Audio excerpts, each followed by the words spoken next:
This is Abe Friedtanzer from Awards Buzz, and I'm very excited to be speaking with Alan Poul about Tokyo Vice. How are you, Alan? Great, Abe. How are you doing?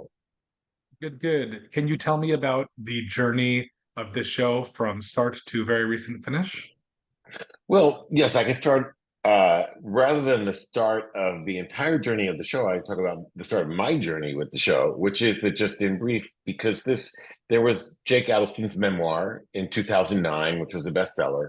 The rights were bought, I think, pre-publication by John Lesher, who carried the water for close to a decade of trying to set it up as a feature. And J.T. Rogers, our showrunner, was always attached as writer because he and real Jake, as we call him, actually went to high school together in Columbia, Missouri.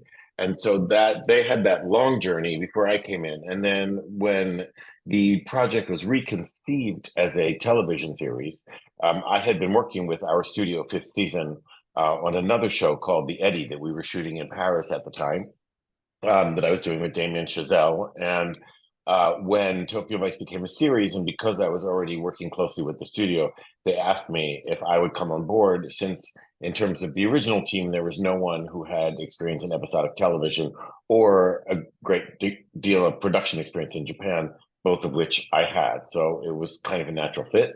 I had been, let's say, a family friend to the project since its inception, because I know Jake, I know JT, I know Lesher from way back. And so it was kind of the invitation I was waiting to receive, and that was when I jumped in, and that was 2019. And from that point on, we the show was set up with Max. We with Ansel and Ken Watanabe attached, and we hired Michael Mann, of course, to direct the pilot, and set about planning the shoot. But that was late 2019. We started shooting in early 2020, in March of 2020. We shot exactly 6 days of the pilot, and then we're shut down for a full 7 months by COVID. So everything with Tokyo Vice, there's the before times and the after times, and there was a bit of a sea change in between. So, how do you feel things were different going into season two? Oh, night and day. It's the easiest way to put it. Season one, aside from the fact that we were trying to shoot in a very sort of, known to be insular, closed society, in the middle of a world-defining pandemic, that set that set the bar pretty high in terms of obstacles we had to overcome. And on top of that, we were coming in as a group of prepared but still largely foreign creatives, who were setting out to shoot in Tokyo, notoriously the most difficult major metropolis in the world to shoot in, and to tell a very Japanese story. And if past history was to serve as a guide, the Japanese were, in terms of shopkeepers, vendors, media people, everybody was correct to suspect that we might not get it right, because that's sort of the road that many people have been down with co-productions. And so we were viewed with raised eyebrows, and also with a sense of hesitance about letting us tromp through people's restaurants and homes and shops, given that we were, the kinds of, to put it grossly, we are the kinds of people who wear our shoes inside the house, which the Japanese would never do. So there was always a perception in terms of COVID that, of course, it spread more slowly in Japan because Japanese pay more attention to personal hygiene, and they wear masks if they think they have a cold in public, from way back pre-pandemic times. So there was a lot of resistance and skepticism. And we were, I wouldn't say pariahs, but we were seen as people who were not necessarily to be trusted. Then cut to a year later, season one had played very well, not only in the States and around the world, but also had been very well received in Japan. And so when we came back to begin season two, we sort of went from quasi pariahs to VIPs overnight. And it was, we were welcomed back by the governor of Tokyo, Yuriko Koike, who had us in her office, who came with us to a party being hosted by the current U.S. ambassador to Japan, Rahm Emanuel, who has his own relationship with show business, you could say. And so it was really night and day. I was officially designated as a tourism ambassador for the Tokyo metropolitan government. And so, in terms of not just our overall reception in the city, but in terms of being able to have effective negotiations with the police, because control of the streets is really in the hands of each local police precinct. Um, in terms of the film commissions, in terms of casting, and in terms of being able to work on, in a larger sense, with governmental organizations about making Tokyo a more film-friendly city. It was suddenly in season two, many doors were opened. I think we were able to make great headway, and I think that rather long-winded explanation at the end is I think that the boost in production value and the fact that we were able to dive even more deeply into the city and to show more of the city than we had in the first season is all a result of those changes that took place in between the two seasons. You also got to direct the first two episodes of the season. How do you feel that involves you in a different way than, your general role with the show? Well, I mean, I love directing. It is, to my mind, still the best job in the world. The job that, I fantasized about doing as a little boy. And so I feel incredibly fortunate that that came true. Um, and on the shows that I'm also an executive producer on, I tend to always direct either the last couple episodes or the first couple episodes, because since I'm running the whole circus, it's a lot easier when there's one less ring of the circus that's operating, so that I can really put on my director's hat and keep it on. So if I do it at the beginning, it means that nobody else is shooting while I'm prepping, because I'm starting off the season. And if I do it at the end, it means that nobody else is prepping while I'm shooting. So I can put my full attention onto what's happening every day on set. And so I combined the two, and I shot the final episode of season one and the first two episodes of season two. And that way was able to focus on the continuity and bringing people from the cliffhanger endings of the first season into picking up where we left off and then moving the timeline forward in season two. So that was enormously pleasurable, because I got to single-handedly be the guy who tied the two seasons together.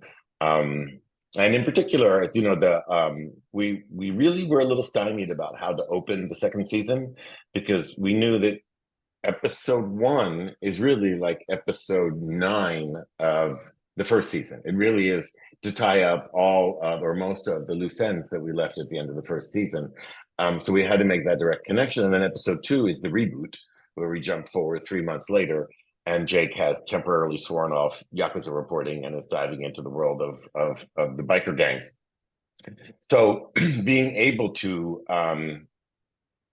finesse and execute those transitions was a great joy. And in terms of that opening shot of episode 1 of season 2, that was a great joint effort, all hands on, but initially inspired by our amazing director of photography, Corey Walter. And Corey had the idea of coming in through the boat, and then I figured out with JT how to make it land us right back in Katagiri's living room with Jake and Katagiri watching. So we knew we were moments after we had finished at the end of of season 1, but with a really nice, mysterious musical tease leading us into it. And so that was and that shot alone, in terms of the various invisible stitchings and VFX and things that went into it to make it look like that continuous shot. I won't spill all the secrets, but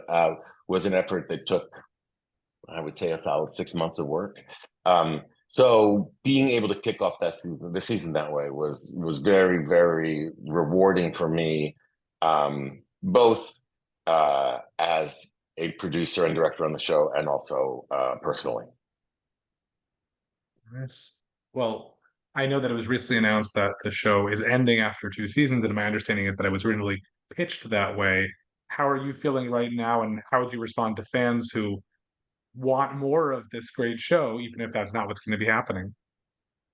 Um, okay, so essentially, I mean, Max has been an incredible partner for these 2 seasons and have given us virtually everything that we wanted and asked for. And we asked to make season 1 end with a bunch of cliffhangers, and we asked to go from 8 episodes to 10 episodes in season 2 so that we could make the plot more complicated and have time to tie it up. And, but what I'll say is we always knew that there was no guarantee of a third season. I mean, in today's landscape, there never is. And so to end a second season open-ended again would have been risky and probably unsatisfying to the fans. So we made a point of wanting to land the storylines and tie up the Tozawa story, which was the main story that was carrying us through the 2 seasons. But in JT's and my mind, there's more story to tell, and also the more we got into season 2, the more we found, and I'm very gratified that our fans found that all of the characters surrounding Jake, our lead, became richer and deeper and more complex, and proved through both the characterizations and through the performances of our amazing cast that they can carry their own storylines. So it's like the deeper we went, the more we realized the depths of the treasure trove that we were working with in terms of the characters, and especially in terms of our cast, and in terms of the ways in which the city of Tokyo was slowly opening itself up to us. So yeah, we're eager to do more. If it doesn't happen, we're able to stand on our laurels and be very happy with the way that season 2 came out. But I guess the most important thing to remember is not to get too much into the business of it, but 5th season, our studio sells Tokyo Vice internationally. That HBO Max, Warner Brother Discovery, that whole umbrella, unlike Netflix or Amazon Prime, is not a global brand. That it's fundamentally North America, South America, and what we call Middle Europe, a certain number of European territories. And the rest of the world is sold by our studio. So, and the show, we were on Canal Plus in France, we're on BBC in the UK, and we're a hit everywhere.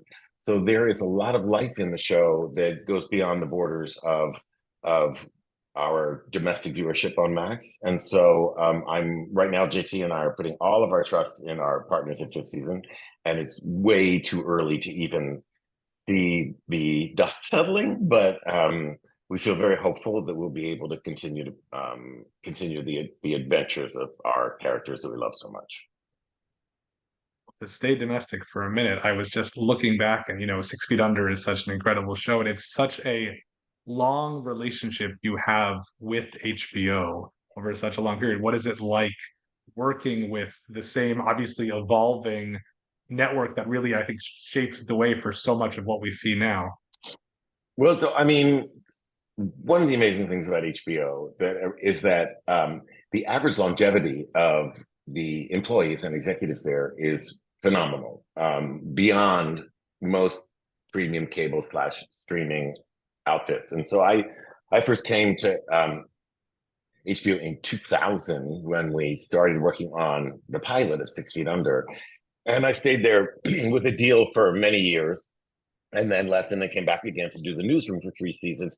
And so I have a very long history, and one of the things that's very personally rewarding for me is that some of the same people who were there when I first started working there in 2000 are still there, which is amazing. And so I consider them to be friends and family, even if maybe now they're sort of family once or twice removed, shall we say.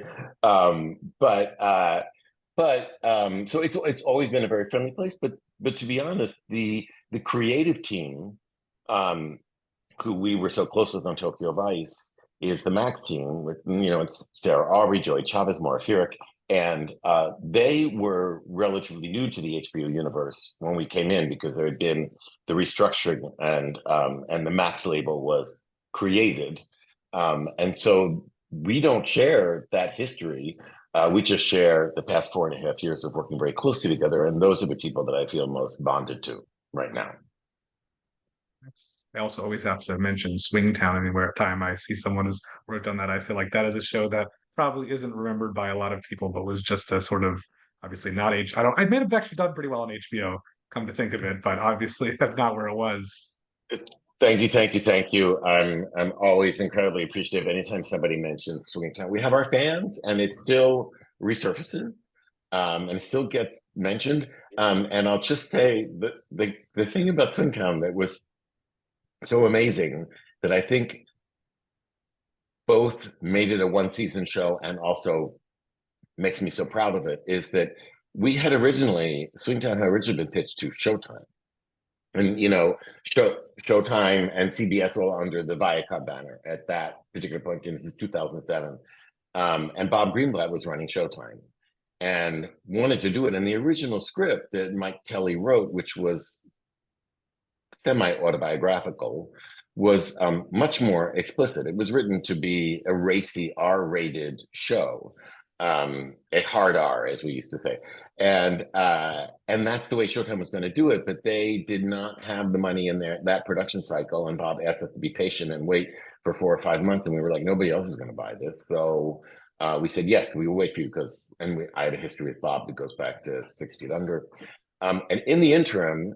Nina Tassler, the incredibly brilliant woman who was running CBS for many years at that point, intervened. She had been given the script to read and said, I want to make this. And we were like, we don't know what you're on, but there's no way you can do this on the Tiffany Network, CBS. And she set out to prove to us that we could make this show for CBS and get it on the air. And the challenge was irresistible. And 100% thanks to Nina's tenacity, we were able to get the show on the air on CBS. And in the end, maybe it wasn't the right network for the show, but the ways in which Mike and I had to creatively stretch ourselves to take this R-rated show and put it on the same network that was hosting Murder, She Wrote, was an incredible challenge. And the fact that we were able to do that and not sacrifice the integrity of the show and make it very clear to the audience what was taking place behind those bedroom doors is something that I remain enormously proud of. Well, you've been a part of so many great shows, but I'm curious, we love awards here at Awards Buzz. What have you seen recently, a show or a performance that's really made you think it was awards worthy? Well, that's a very interesting question. I'm right now I haven't completed it, but I'm right now very wrapped up in Baby Reindeer. And to me, there are some elements that are a mixed bag, but regardless, I think that in a time when we're several years post-pandemic, but especially post-strike, and the post-strike contraction that has happened, that has made everybody retrench and has made all the streamers decide they're going to make less programming and they're going to make it for a cheaper price point, and they want it to be broadly popular and imitate hits of the past and not have to work too hard to get an audience. And when the dust settled from the strike, that became the new prevailing business model. And it means a lot fewer people are working, and it means that there's a general air of distress among many of my friends in the creative community, and also my friends who are crew members, all the craftsmen and the artisans. So I think that you always pray for the one out of the box hit that you can't imagine anybody having bought and that you think would never sell today and that somehow breaks through. And for me, in this particular award season, that is Baby Reindeer, because based on the pitch, it would have been considered completely toxic. And the fact that it slipped through and became successful and it was made, for a reasonable amount of money, is, to me, that's the beacon of hope, that there will always be, we have to constantly, as a business, be reminded of these, paradigm breaking hits, because the conventional logic will only lead you towards mediocrity. And so to me, that's the particular remarkable moment. It's not dissimilar to when, say, Fleabag, the first season of Fleabag happened, and everybody was irresistibly drawn to this show that, based on it being an adaptation of a one-woman monologue, nobody would have thought would have been successful. So I just pray for those paradigm-breaking exceptions to come in and win awards and remind us all that when inspiration strikes, people will watch. Let's get some awards for Tokyo Vice while we're at it. Well, I'm not here to toot my own horn mostly, but but yeah, and maybe we've had a very robust campaign, and I've been doing a lot of FYC events, and I do think that the level of the thing that was, that struck me the most and was so incredibly rewarding was that you don't usually get this much attention for a season two of a show. The show did very well season one, was considered a hit, got generally very critically well reviewed, and then season two happened, and there was this kind of general consensus that emerged very quickly. And I think partly because we sent the press 5 episodes up front so they could see what new uncharted territory we were moving into in season two.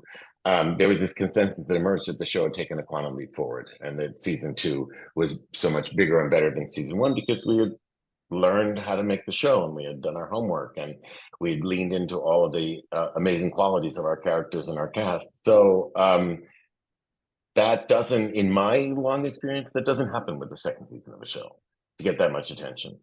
So that level of attention was a godsend, and it's what made us jump forward so far in season two. So let's hope that plays out during the next 2 weeks of people voting. Awesome. Thank you so much, Alan. It's such a pleasure to speak with you and to revisit some of these great underrated projects. And I wish you plenty of luck with this and everything else in the future. Thank you so much, Abe. It's been a pleasure talking to you.